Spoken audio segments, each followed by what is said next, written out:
Today on The Trader, we'll go from the inner mind to the outer limits with series creator Joseph Stefano.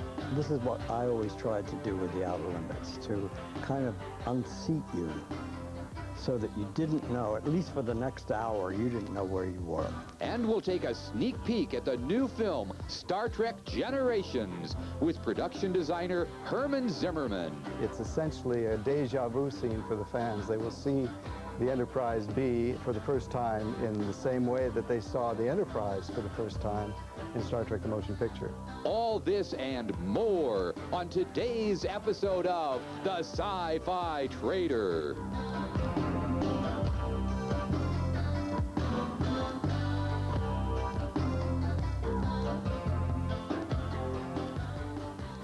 Great science fiction shows us that things aren't always the way they seem.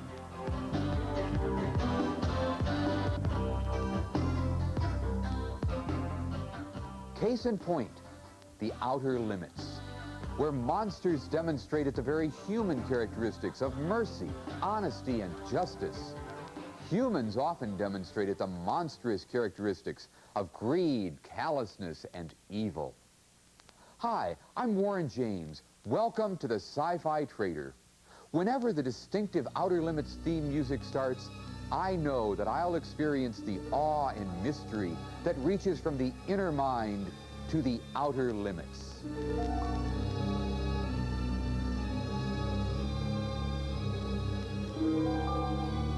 We're making a wonderful CD of this music available to you along with a special gift from my first guest, Joseph Stefano. He's the man who, along with Leslie Stevens, created and produced The Outer Limits. Joe's writing was an integral part of many of the show's best episodes. Joe, you created a phenomenal show in The Outer Limits. And it was interesting that when you created The Outer Limits, you wanted a show that would terrify us. Why were you doing that? What were you looking for by doing a show that would terrify us? Part of that had to do with my sense of movies that I had seen ever since I was a kid. And I felt that the scary movies, the Frankensteins and Bride of Frankenstein, and those movies were more successful than the science fiction movies were. There weren't that many sci-fi movies in 1960. So I felt that perhaps the best way to do this would be to do a gothic science fiction show that would be more scary than scientific, so to speak. And plus the fact that I just plain like to scare people. Well, I know you're very effective at it because you're the man who wrote Psycho. You did the screenplay for Psycho, and you showed how you could terrify people even if you don't show lots of blood, gore, and guts. It's the manipulation of the person, I think. It's not necessary to show them horrible things. I think you can horrify people a lot more easily than you can scare them. I like to get a person unsettled. This is what I always tried to do with the Outer Limits, to kind of unseat you so that you didn't know, at least for the next hour, you didn't know where you were. In your show, you always had monsters, as you called them, the bear. And yet there was always a depth to your monsters. They were never really quite what you expected them to be. How did you add that depth to your monsters, and what were you trying to do to people with that? Well, that may have been the writer in me. I felt that a monster, per se, had to be something more than something that I flashed in front of you and hoped to scare you with. And as a writer, I began to feel more interest, more empathy, more concern for the monsters in the pieces that I wrote. And so did the audience. You know, the music of The Outer Limits was so key to the whole show, to the atmosphere of the show. How did you come to get Dominic Frontiere to do the music?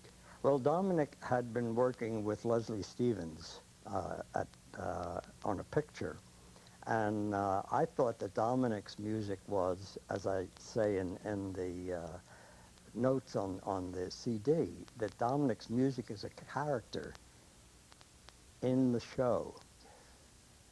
It plays a part, and whenever I listened to his score, I always felt like this is the missing character in this particular show.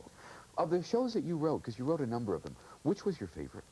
Well, I think The Invisibles is my favorite in an intellectual sense. Yes, and that's the script that you're autographing Yes. for our fans. Yes, because I felt that that was made it possible for me to say some things that I simply could not say in a normal drama on television in those days. I couldn't criticize the CIA in a Playhouse 90, for instance, but I could on science fiction. Wonderful. You know, you created a wonderful show in the Outer Limits, and I just wanted to take this chance to give you my personal appreciation for what you did. It was wonderful. Thank you very much, Warren. And now, Josh is going to tell you about an offer that's mondo cool. Josh?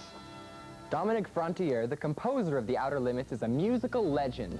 On this CD, he utilizes a unique combination of handcrafted signal generators, oscillators, and primordial synthesizers that teleported listeners into new and mysterious dimensions. This highly anticipated CD was recorded off the original Lost Masters, and it comes with great archival photographs, extensive liner notes, and is signed by Joseph Stefano, the Outer Limits producer. This soundtrack was released on an independent label and is very difficult to find. But it's easy to find on the Trader. Just call us at 1-800-SciFi-60, and this autographed CD will be yours for only $29.95. And rounding out this package is something exclusively for the fans of the Trader. It's an autographed copy of the script from Joe Stefano's favorite episode of The Outer Limits, The Invisibles, the tale of a secret agent who infiltrates the underground society of the nation's power brokers, all possessed by alien parasites. Making this especially unique is that it's been reproduced from Mr. Stefano's personal copy of that script. And this is yours absolutely free as a bonus from the Sci-Fi Trader when you purchase the Outer Limits soundtrack CD. This exclusive limited offer can't be found anywhere else. Next, a book featuring some of the most classic science fiction images ever captured, and a way you can make it your own.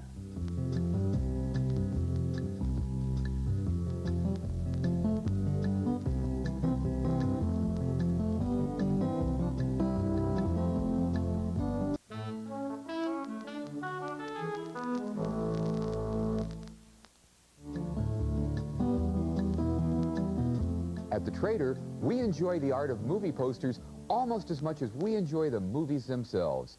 And now, we're bringing you a fabulous book about science fiction movie posters, Graven Images. This book was created by my next guest, Ron Borst, a man who knows more about movie posters than anybody I know. Ron, it's a wonderful book. I really enjoyed it. How'd you come to write it? It happened back in 1990. Two friends of mine, Leith Adams and Keith Burns, who were editors themselves and had done a book on James Dean, approached me and said, "We think your collection would make a great book on movie posters." So we were pretty much in business. We went from there, and the hook that we thought we would try and get to interest a publisher in doing such an expensive venture, because as you know, color images are very expensive to print. And you've got color images on just about every page. About 550 of them are in there, an extraordinary amount. And anyway, the idea was to try and get the most famous literary authors of writing about horror, science fiction, and fantasy to write introductions to the various decades in which they grew up and saw these movies for the first times themselves. So we've got Robert Bloch writing about the 20s, which is when he grew up. Ray Bradbury grew up in the 30s. Harlan Ellison in the 40s. Peter Straub in the 50s. Clive Barker in the 60s. And the icing on the cake was getting Stephen King to write the general introduction to the book. And Forrest J. Ackerman, who pretty much is the original monster movie fan, to write an afterword on it. So with all of those literary people, I mean, we felt that we'd have a project that would be very worthwhile, and Grove Press thought so too, and hence the book in 1992, 2 years later. You have an amazing collection of posters. What's probably the most expensive or the rarest poster in your collection? Well, I like to think the cornerstone of the collection is a one-sheet poster on Frankenstein. I think that's probably the most famous and probably the most important horror film ever made. The poster is one of 4 known to exist. It was the most expensive poster ever purchased at its time in the mid-70s for $1,000. I mean, prior to that, Peter Bogdanovich, I had heard, had bought a Birth of a Nation poster for $250. And so buying that for $1,000 at that point, when I was probably making teaching school about $6,200 a year before taxes, was an extraordinary amount. And that poster has just gone for $198,000 an auction, not mine, but one of the other 4. Ron, I want to thank you for joining us. You know, it's been really nice of you to share your collection with us. I've loved getting to see your collection. It was a Thank you. pleasure to be here. And here's Darla to tell you how you can get your own copy of this wonderful book. Ghouls, goblins, mummies, vampires, werewolves, and zombies. Mind-bending flights of fancy and twisted glimpses of warped imagination. Josh's subconscious? Perhaps. But I'm talking about Graven Images, the ultimate pictorial reference guide to science fiction and horror film art. This oversized hardback volume is packed with hundreds of photos featuring a stunning selection of more than 500 of the finest vintage films, posters, and related memorabilia of all time. The Trader has secured a limited number of first edition copies of this book for the unbelievably low price of $29.95 for a hardback copy signed by the author Ron Borst. Darla, they've included a portrait of you in this book, the Wasp Woman. A beautiful woman by day, a lusting queen wasp by night. Well, at least it's partially true. Engraven Images as an accompaniment to these fabulous pictures, 7 legendary authors of the fantastic Stephen King, Robert Bloch, Ray Bradbury, Harlan Ellison, Peter Straub, Clive Barker, and Forrest J. Ackerman, a recent guest on our show, offer their wit and wisdom, making Graven Images one of the greatest literary collaborations ever.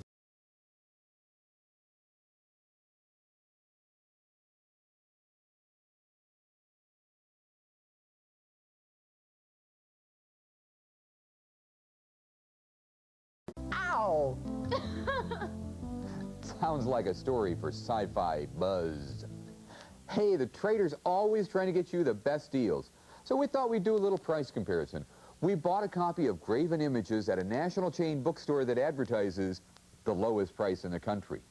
Well, here's the receipt, $43.30, and that's for an unsigned copy. You make the call. Can we cook or can we cook? Next up, Star Trek production designer Herman Zimmerman gives us an exclusive first look at his work on the new movie, Star Trek Generations.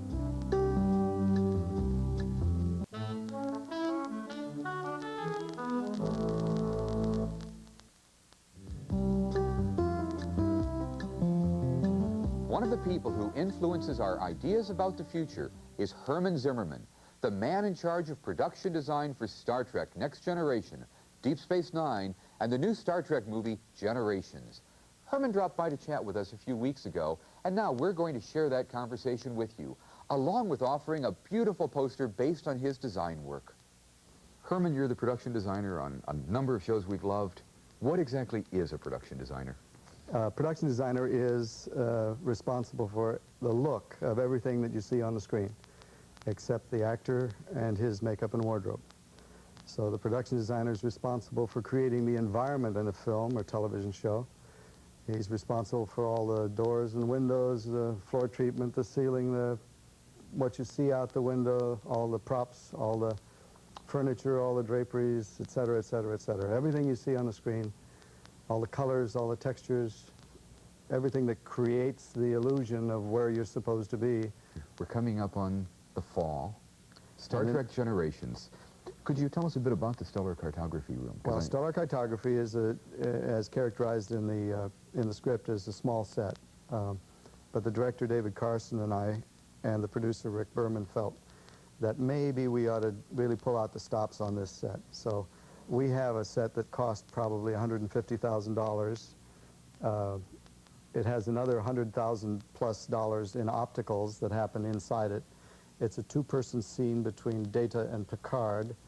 It lasts maybe a total of 4 minutes on the screen. And it's the single most important scene in the picture, because without the knowledge of what happens in that scene, you won't understand the rest of the picture. Also in Star Trek Generations, we get to see another Enterprise, the Enterprise B. Could you tell us about that? Yeah, the Enterprise B is an Excelsior-class starship. It's going to be of, I think, really great interest to the fans, because when we first see the Enterprise B, it has just been commissioned. It's sitting in a space dock, and the space dock is the same space dock that we remember from Star Trek the Motion Picture all those years ago. Yes. It's been made a little bigger, it's been modified, but it's essentially a deja vu scene for the fans. They will see the Enterprise B for the first time in the same way that they saw the Enterprise for the first time in Star Trek the Motion Picture. And I think that's going to be a real kick for the fans. Well, you know, we're really quite proud to be offering a poster that's made of a painting of the bird of prey that you were associated with. Could you tell us about that? This is kind of an interesting coincidence. We didn't set out to do this because it was going to be in Generations and it was going to be featured this year as the Hallmark Christmas ornament, but indeed it is. And that's very lucky for myself and my partner. Tom Atkin and I have a company called Z Design. And we have, for the last couple of years, been interested in finding artists to portray things out of the Star Trek bag of tricks, perhaps a little more artistically than the other things that are available on the market for the fans to buy. We wanted to give them some really fine art and give it to them at a reasonable price. So we have, with the collaboration of a fine artist named Suneo Sanda, created two pieces, one of which is available now and the other will be available later this year, that we think are really fine art, and they depict the bird of prey in flight. A very beautiful piece of art, too. Very nice. Well, thank you. Herman, thank you for joining us. It's a pleasure talking about what you do. Thank you. It's been nice having you here. It was a pleasure having Herman here. You know, I love his work, and I know you will, too. Now, Darla's going to show you how you can own a bit of Herman Zimmerman's creativity. Herman Zimmerman has produced Home to Quanos, featuring these magnificent Klingon birds of prey. This poster stands a grand 24 by 36 inches high and is signed by Mr. Zimmerman in striking gold ink for only $29.95. The grace and strength captured in this dynamic ship almost makes it feel as if it's going to fly right off the print. Captain, we better activate shields. The Klingons are firing full disruptors on the starboard side! My Klingon's a little rusty, but you're certifiably a Katebach. Dan Madsen, the publisher of Star Trek, the official fan club magazine, says this Klingon bird of prey poster is one of the finest pieces of Star Trek art ever produced. And I have to agree with him. I've been following Next Gen and DS9 since their beginning, and it's great to be able to get my hands on a piece of this legacy.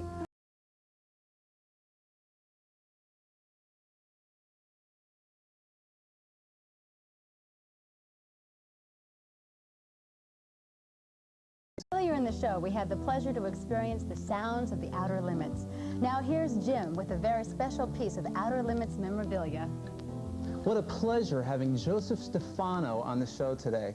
Growing up in the 1960s with television really making strides in the way of science fiction programming was a magical time. Seeing the first airings of shows like Star Trek or Lost in Space are some of my favorite childhood memories. But one show stood out. It was hardcore science fiction at its best and had a very serious take on monsters, mutants, aliens, and other worlds and dimensions. That show, The Outer Limits. The plots were so outlandish, the scripts so suspenseful, and the soundtrack and effects so eerie, as well as the makeup, that more than once I'd have to turn it off. It was just too much for a young and fertile imagination to handle, but that just added to my love and awe for the show.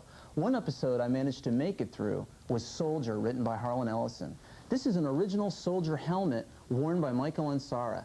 In the episode, soldiers have become brainwashed automatons who are born in government hatcheries, raised by the state, and sent into battle for one reason: to kill. This still intact earphone repeated a constant command: kill, kill, kill. Guess if I wore it, it would say, collect, collect, collect. And like Jim, we know a lot of our fans are collectors too. But we also like to sometimes offer you things just for fun.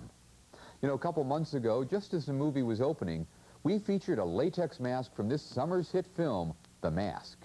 A number of people, after they saw the movie, asked about our earlier offer. Well, ask no more, here it is. And with Halloween just around the corner, we promise to have plenty in stock. Warren, this natural latex mask can instantly transform anybody from zero to hero, even Josh. Actually, he's just green with envy because I get to do all the talking. The mask is made by Cinema Secrets, the acknowledged leader in all latex mask products. The detail and accuracy are remarkable, and with a chin like that, even Jay Leno is envious. So call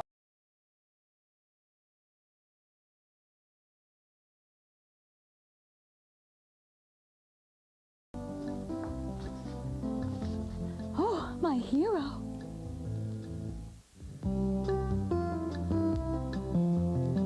If you'd like any of the items shown on the trader, give us a holler. Or better yet, make it easier on your lungs and give us a call.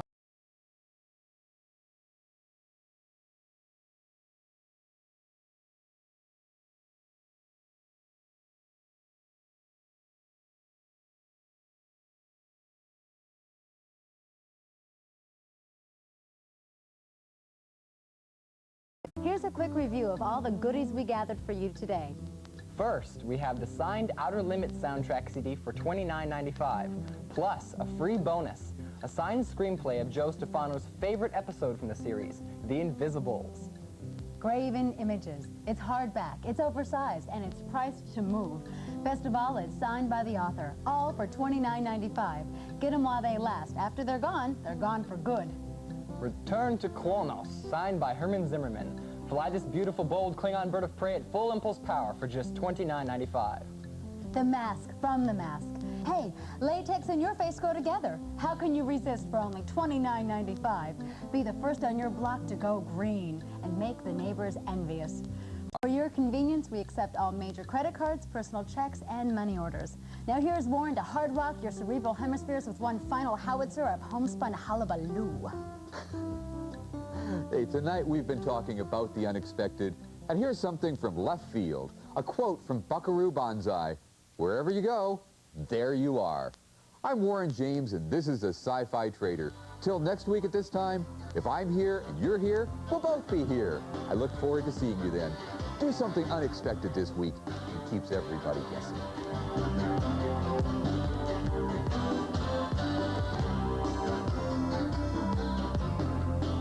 Watch the mysteries of the universe unfold as the Sci-Fi Channel takes you on an amazing journey through the cosmos. Inside Space, tonight at 10 Eastern. Now stay tuned for amazing stories next on the Sci-Fi Channel.